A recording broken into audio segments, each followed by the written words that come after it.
তো বন্ধুরা, আজকে দেখবো গোপাল গিন্নির পেতনি ধরেছে। কই গো, এত সাজুগুজু করে কোথায় যাচ্ছ? আজকে তো রাজসভা বন্ধ আছে। তখন গোপাল বলছে, মহারাজার দাবা খেলার ইচ্ছে হয়েছে, তার আমাকে ছাড়া জমে না, তাই রাজবাড়িতে যাচ্ছি। ঠিক আছে যাও, কিন্তু বাড়ি ফেরার সময় বাজার করে নিয়ে এসো। সেই বলে গোপাল চলে যায় রাজবাড়িতে। তার সাথেই গোপাল গিন্নি পুকুরে যায় জল ভরতে। আর তখনই একটি পেতনি গোপাল গিন্নিকে একা পেয়ে তার পিছু নিতে থাকে। আর সেই পেতনি একটি ভদ্র মহিলা রূপে গোপাল গিন্নির কাছে যায় আর বলতে থাকে, আমাকে কিছু খেতে দাও।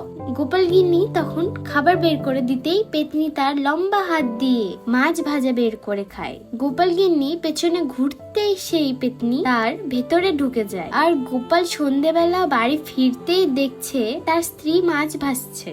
গোপাল তখন জিজ্ঞেস করছে, মাছ কোথায় পেলে? পেতনি মিথ্যা কথা বলে মাছ হারান দিয়েছে। পরের দিন সকালে গোপাল হারানের কাছে গিয়ে শোনে, কি রে হারান, তোর বৌমনিকে কাল মাছ দিয়েছিলিস? হারান বলে, কই না তো, আমি তো মাছ দেইনি। তখন গোপাল মনে মনে ভাবতে লাগে, গিন্নি তাহলে আমাকে মিথ্যা কেন বললো? সেই কথা ভাবতে ভাবতে গোপাল চলে যায় রাজবাড়িতে আর মহারাজ ও রানীমাকে সব কথা খুলে বলে। তখনই রানীমা গোপালকে বলে, কিছু একটা করো গোপাল, না হলে সব শেষ হয়ে যাবে। গোপাল বলে, ঠিক আছে রানীমা, আমি দেখছি কি করা যায়। সেই কথা বলে গোপাল মন খারাপ করে বাড়ি ফিরছিল। তখনই রাস্তায় একটা জিনিস দেখে তার মাথায় বুদ্ধি চলে আসে আর সঙ্গে সঙ্গে রাজবাড়িতে রাজা ও রানীমার কাছে যায় আর বলে ওঠে, মহারাজ, বুদ্ধি পেয়েছি। জানেনই তো ভূত পেতনিরা আগুনকে খুব ভয় পায়। ওই আগুনের ভয় দেখিয়ে আমার স্ত্রীর শরীর থেকে পেতনিকে তাড়াতে হবে। আর সেই পরিকল্পনা করেই মহারাজকে তার বাড়িতে পাঠায়। তারপর মহারাজ পেতনিকে গিয়ে বলল, তোমার স্বামী মারা গেছে। তারপর মহারাজা পেতনিকে নিয়ে আসে।